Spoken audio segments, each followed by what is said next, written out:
No energy for homework, no energy to talk. Sometimes, no energy even for the things they usually love. And that leaves a lot of parents wondering the same thing. Is this normal, or is something wrong? Here's the good news. After-school tiredness is common. In many cases, it does not point to a serious illness. More often, it comes from a mix of everyday factors like not getting enough sleep, inconsistent routines, school stress, heavy screen use, low movement, or a weekly schedule that never slows down. In some cases, medical issues like anemia, depression, or sleep disorders can also play a role, especially when fatigue is severe, persistent, or comes with other symptoms. And that's the key idea for this whole video. Tiredness after school usually has more than one cause. So in this video, CareThrive is going to help you sort through what's common, what deserves attention, and what steps parents can take first. A tired child does not always look like a sleepy child. Sometimes they look moody, sometimes they look lazy, sometimes they look distracted, frustrated, irritable, or completely shut down. That's one reason this gets missed. Adults often expect fatigue to look obvious. Yawning, napping, falling asleep mid-sentence, but in real life, it often shows up as tears over homework, fights with siblings, zoning out at dinner, or a child who seems drained all afternoon and then suddenly wide awake late at night. That's why this topic matters, because when a child is tired over and over again, it affects much more than energy. It can affect school, mood, behavior, focus, physical health, and family life. So let's start with the biggest driver for most kids: sleep.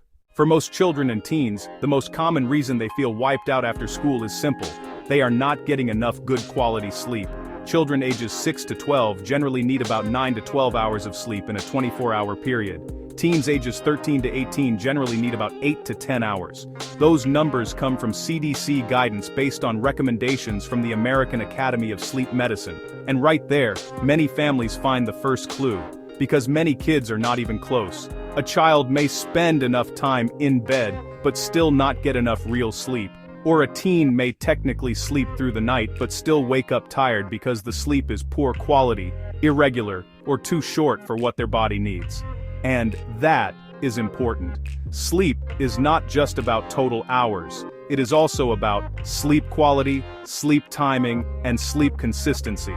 A bedtime that shifts from day to day can leave the body out of rhythm. Sleeping much later on weekends can make weekdays harder. Waking often during the night can leave a child tired even if they seem to spend enough time in bed. Think of sleep like charging a phone. If the charger keeps slipping out, the phone may sit there all night and still wake up half full. That is what poor quality sleep can do.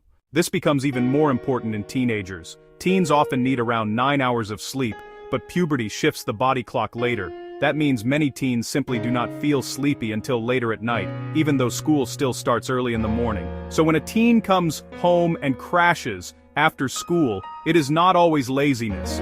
Sometimes it is biology running into a schedule that does not match it.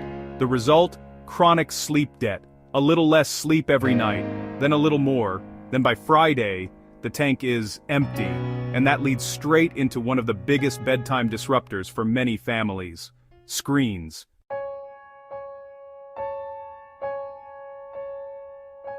Screens are not the only reason kids feel tired, but they often make the problem worse. Research reviews have found that screen time is commonly associated with shorter sleep, later bedtimes, and poorer sleep outcomes in children and teens. That wording matters. Associated with is not the same as proven to directly cause every child's fatigue, but the pattern is strong enough that screens belong in this conversation. Why? Because screens do at least 3 things very well. They delay bedtime, they keep the brain engaged, and they create endless, just 1 more minute loops. A child plans to sleep at 9 do, then comes 1 more video, 1 more game, 1 more scroll, 1 more text. Now bedtime is 10:15, and the brain is still fully switched on. Phones in the bedroom can make it worse. Alerts, messages, and the temptation to check 1 more thing can interrupt sleep long after lights out.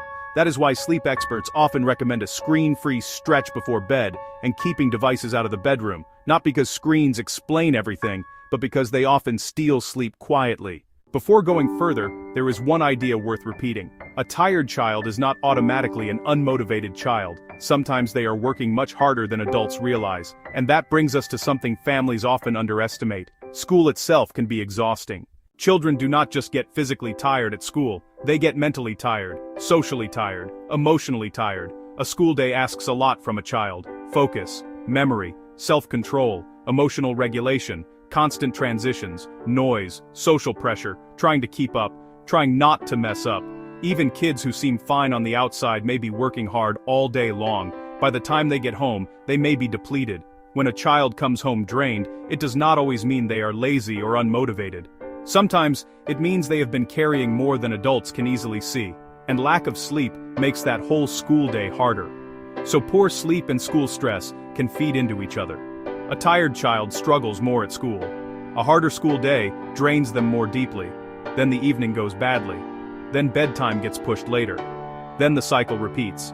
This is why many children need decompression time after school before they can do anything else well. Not because they are avoiding responsibility, because they need a reset. After-school activities can be wonderful. Sports, clubs, music lessons, tutoring, and community programs can build confidence, skill, and connection. This is not a message against activities. It is a message against overload. The issue is not that activities are bad. The issue is when a child spends all day at school and then moves straight into more structured demands without enough time for rest, food, movement, or sleep. That can show up in small ways at first. They become harder to wake in the morning. Homework turns into a battle. Weekend sleep stretches longer and longer. They look flat after school, but suddenly get a second wind late at night. That second wind confuses a lot of parents. It can look like proof that the child was not really tired, but often it means the opposite. They were overtired, and overtired bodies sometimes push through instead of powering down. So the question for families is not just, are these activities good? It is also, is there enough room left for recovery? Because even good things can become too much when there is no space to rest. This next part can sound backward. Sometimes low physical activity can leave children feeling more tired, not less. Movement supports sleep, mood, and energy regulation, and too much sitting, not enough movement, and too much screen time often travel together. This does not mean every tired child needs intense sports. Sometimes the answer is much simpler. A walk, outdoor play, biking, dancing, a little active free play. The point is not to train harder, the point is to help the body move. Because in many homes, the bigger problem is not too much exercise, it is too much sitting paired with too little sleep. Balance matters here too. Too much intense activity without enough recovery can absolutely wear some children down.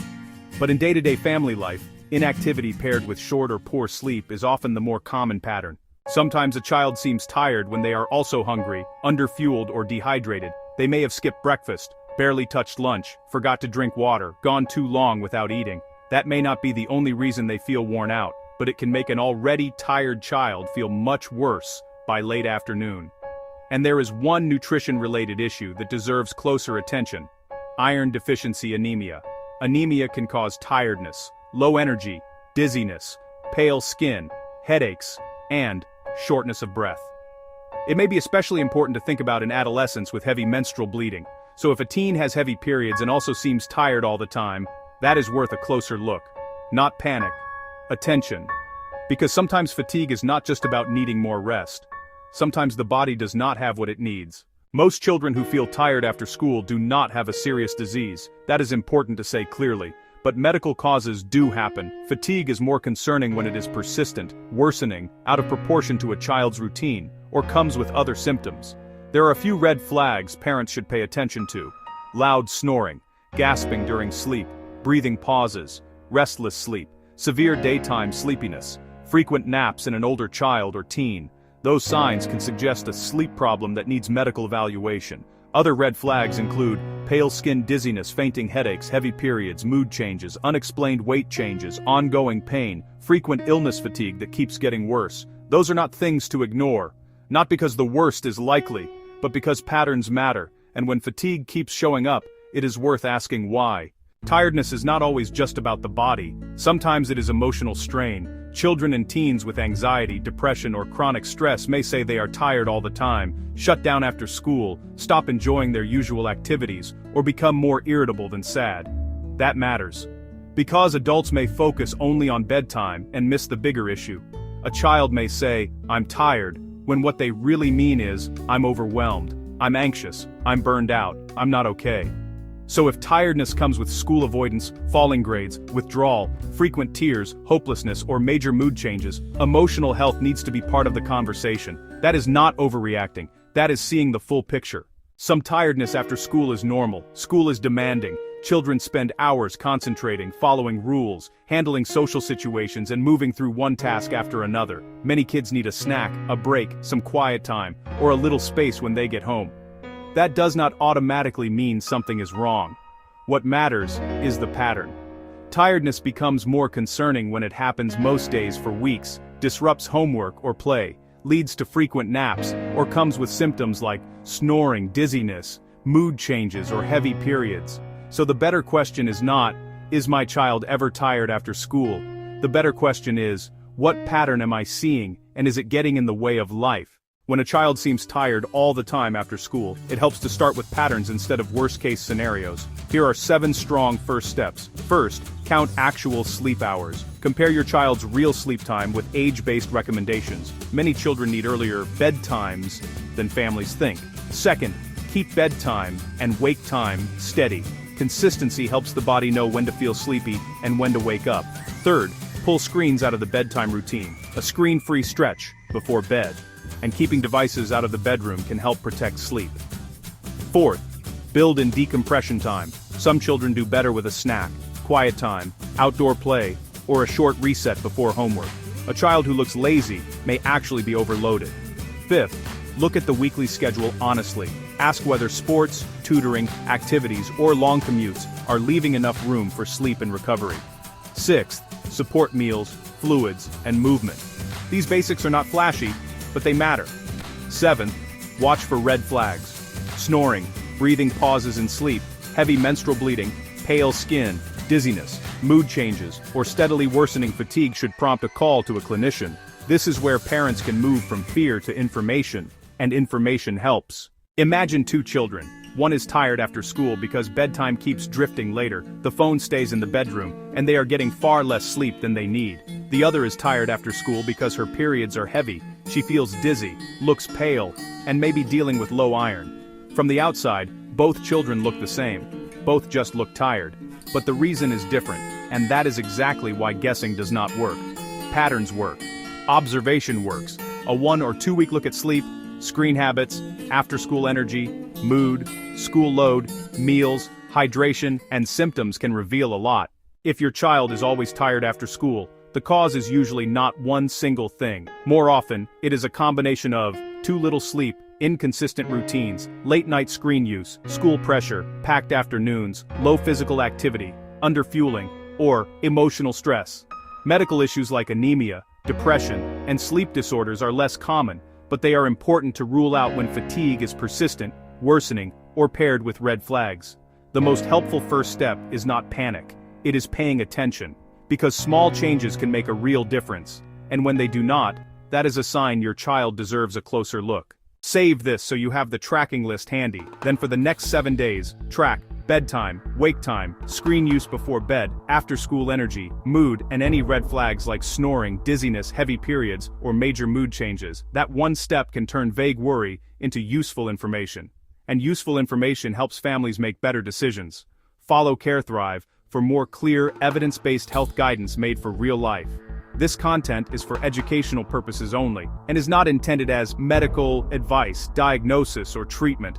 Always consult your doctor or a qualified healthcare provider before making any changes to your health routine. This content is for educational purposes only and is not intended as medical advice, diagnosis, or treatment. Always consult your doctor or a qualified healthcare provider before making any changes to your health routine.